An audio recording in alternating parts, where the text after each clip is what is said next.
নমস্কার বন্ধুরা, কাকলির পঞ্চব্যঞ্জনে আপনাদের সবাইকে স্বাগত জানাই। আশা করি আপনারা সবাই ভালো আছেন। চলে এলাম আর একটা নতুন রেসিপি নিয়ে। আজ আমি আপনাদের সাথে শেয়ার করতে চলেছি ঝিঙের একটা রেসিপি।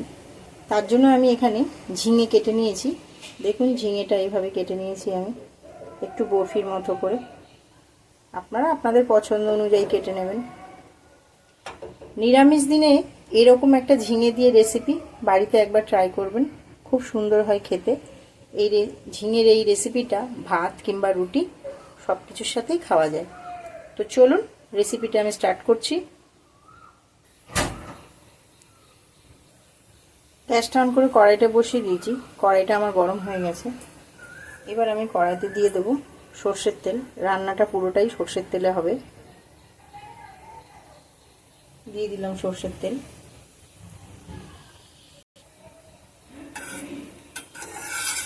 তেলটা গরম হয়ে গেছে। এবার আমি তেলের ওপর দিয়ে দিচ্ছি একটা গোটা শুকনো লঙ্কা ফোড়ন, এক টুকরো দারচিনি,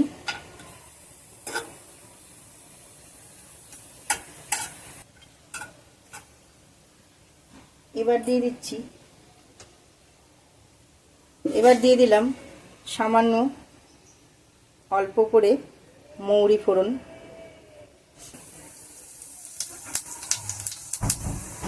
আর দিয়ে দিচ্ছি অল্প কালো জিরে ফোড়ন। ফোড়নটা একটু ভেজে নেব। ফোড়নের থেকে খুব সুন্দর গন্ধ বেরিয়েছে। এবার আমি ঝিঙেগুলো দিয়ে দিচ্ছি।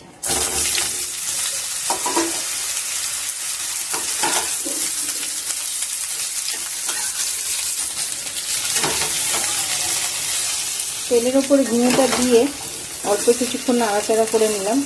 এবার দিয়ে দিচ্ছি হাফ চামচ নুন,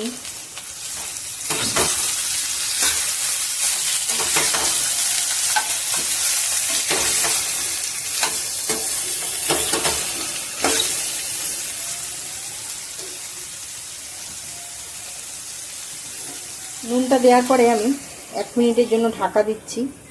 ঝিঙে থেকে জল বেরিয়ে আসবে। সম্পূর্ণ রান্নাটা আমার এই ঝিঙে থেকে যে জলটা বেরিয়েছে সেই জলেই হবে, আমি কোনো জল ব্যবহার করব না। 1 মিনিট পরে ঢাকনাটা আমি খুলছি। দেখুন বন্ধুরা, ঝিঙে থেকে কতটা জল বেরিয়েছে।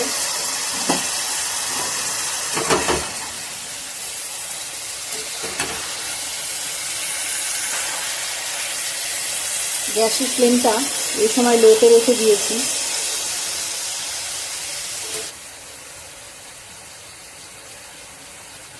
এবার আমি দিয়ে দিচ্ছি হাফ চামচ পরিমাণে হলুদ গুঁড়ো,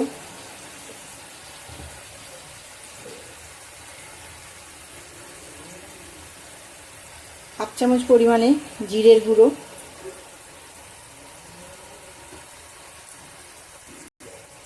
হলুদ আর জিরের গুঁড়োটা দিয়েও আমি একটু নেড়ে নেব।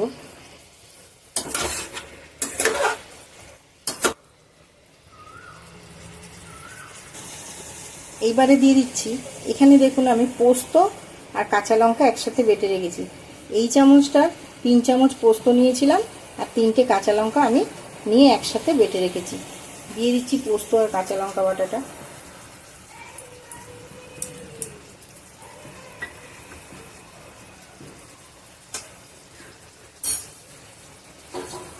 পোস্ত আর কাঁচা লঙ্কা বাটাটা দিয়েও আর একটু কষে নেব।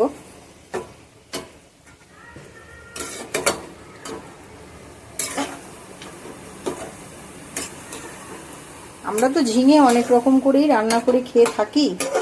একবার এইভাবে রান্না করে দেখবেন, খুব সুন্দর হয় খেতে।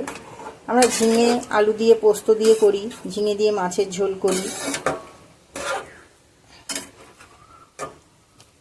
একবার এইভাবে ঝিঙেটা করে দেখবেন বাড়িতে, খুব সুন্দর হয় খেতে।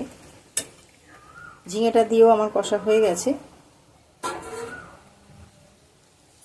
এবার আমি দিয়ে দিচ্ছি 1 চামচের একটু বেশি নারকেল বাটা। নারকেল বাটাটা দিয়েও আর একটু কষে নেব।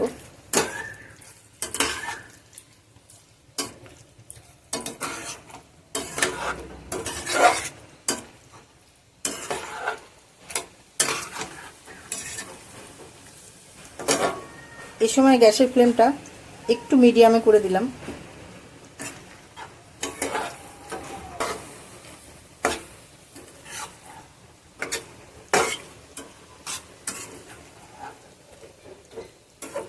নারকেল বাটাটা দিয়েও আমার কষা হয়ে গেছে। এবার আমি দিয়ে দিচ্ছি, এইটা দেখছেন আমি হাফ মালা নারকেলের দুধ বের করে রেখেছিলাম, দিয়ে দিলাম নারকেলের দুধটা।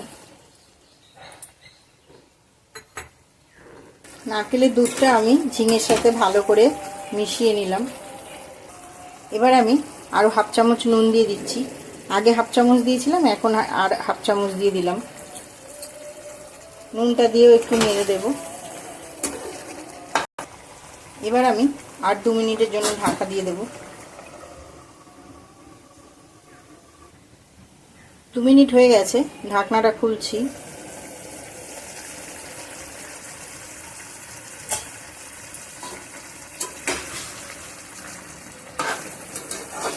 ঢাকনাটা খুলে একটু নেড়ে দিলাম।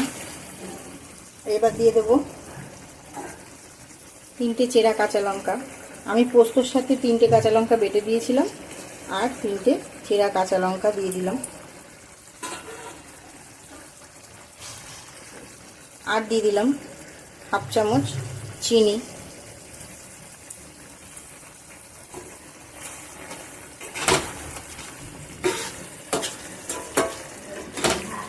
চিনিটা দিয়েও আমি আর 1 মিনিটের জন্য ঢাকা দিয়ে দিলাম। 1 মিনিট হয়ে গেছে, ঢাকনাটা আরেকবার খুলছি।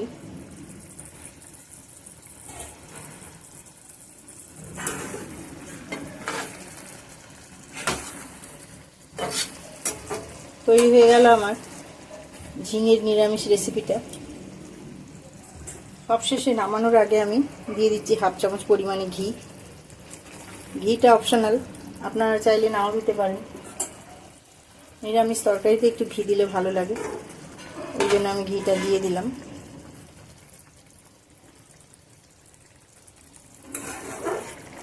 বন্ধুরা, ঝিঙের এই নিরামিষ রেসিপির ভিডিওটা আপনাদের ভালো লেগে থাকলে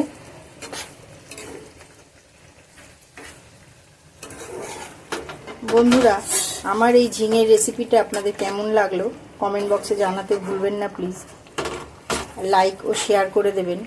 আর আমার চ্যানেলে নতুন বন্ধু যারা এখনও আমার চ্যানেলটা সাবস্ক্রাইব করেননি প্লিজ সাবস্ক্রাইব করে দেবেন, যাতে পরবর্তী সময় আমি নতুন কোনো রেসিপির ভিডিও দিলে সেই আপডেট খুব সহজেই বা সবার প্রথম আপনার কাছে পৌঁছে যেতে পারে। এতক্ষণ আমার সাথে থাকার জন্য অনেক অনেক ধন্যবাদ। গ্যাসের ফ্লেমটা অফ করে দিয়ে আমি তরকারিটা সার্ভ করছি।